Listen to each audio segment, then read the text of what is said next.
we are very good at measuring wealth in terms of finances, in terms of money. In fact, the word wealth we often associate with how much have we got in our bank account. And yet we know that that's not a determining factor in our happiness. In fact, some of the wealthiest people I know are also the most unhappy. Now, of course, poverty is not a recipe for happiness either. There is this middle ground. When we have the basics and we have everything we need and a roof above our head, beyond that, wealth is so much more than just what we have in the bank. So yes, wealth does include having food on the table, people around us that we love, and a roof over our head. It also includes being connected to meaning and purpose, making a difference in the world. Being connected to ourselves, who we are, what makes us tick and what brings us joy. Being connected to others. There is this common misconception that happiness is all about me.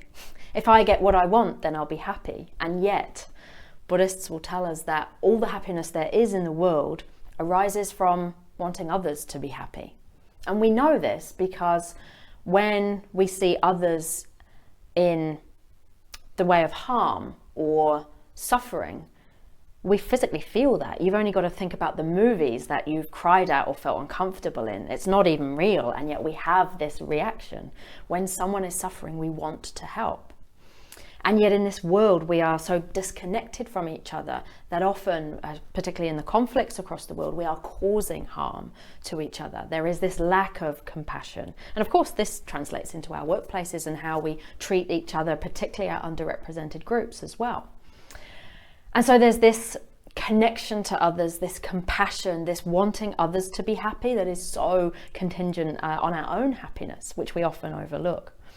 Wealth is also about being connected to the present moment. So not regretting the past, worrying about the future, but just being here in the now. And of course, what that does, it gives us this calm and composure as well, which I think is part of, when you look at a wealthy person, someone that's truly wealthy, not with money, but with state of being, it's the people that are always have a sense of inner peace and calm, regardless of the chaos that might be going on around them. It's the little things that often make the biggest difference. And I find with this concept of wealth, one of the key center pins is this art of appreciation. So we can have many things, and often people that are wealthy with money have many things around them. But if they don't appreciate them, they may as well not be there, because you're still sitting in your multi-million-dollar house being miserable. What's the point of having the multi-million-dollar house that you've worked so hard for, that's been on your bucket list for all of your working life? And this is the art of appreciation. And of course, this doesn't just mean things. Quite often, it means people. It means the weather. We're grateful when it rains because it means we can eat, because food grows. We're grateful for when the sun shines. We're grateful that we get outside and that we've got clean air to breathe. We're grateful for the people that are around us, and we appreciate them because they won't always be there. And often it's when they're not there that we realize we forgot to appreciate them, and that we were more wealthy when they were around. So this art of appreciation is key to wealth. We can only be wealthy if we appreciate the things that we have. And yet wealth is not about money. In fact, there's so much more that comes ahead of that. There's so much more that is priceless. And it reminds me of the time that I spent in Bhutan, obviously the kingdom famous for gross national happiness, in place of GDP as to how they measure their country's progress. Because we're in a world where we measure our country's progress on economy, so how much has the country earned, how much money does the country have. We obviously measure our business progress as well, in terms of our returns on investment, our bottom line, how much we can return to our shareholders.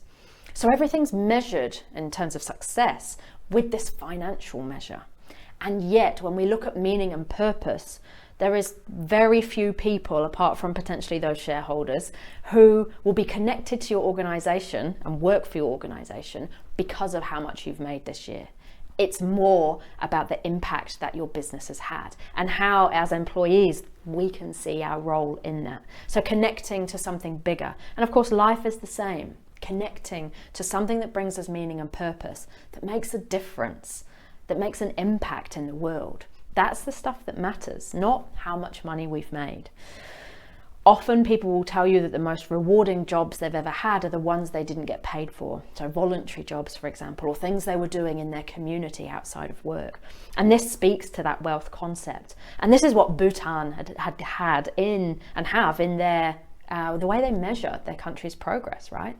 It's all about what makes people happy and well, rather than what makes the country money. And you would argue that if this is taken care of, then that follows. And the same for our businesses. If your staff are all happy, connected, and productive, then your return on investment in your bottom line is going to take care of itself, right?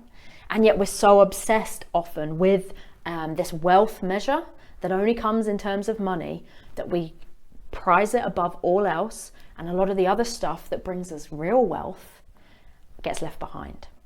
So I'd invite you to take a leaf out of the book of Bhutan, look at what gross national happiness looks like for you, rather than obsessing about happiness that's connected to money, and that wealth always comes in the form of what we own, because it doesn't. It's so much more. We think that we need to be wealthy in money terms to be happy, and yet the opposite is often true. It's not what we have, it's what we appreciate. And we have so much around us that often comes for free that we can appreciate. And this is wealth. The wealthiest people in the world are those who are happy, those who are calm, connected, present, those that have everything they need, even when that might not be money in the bank.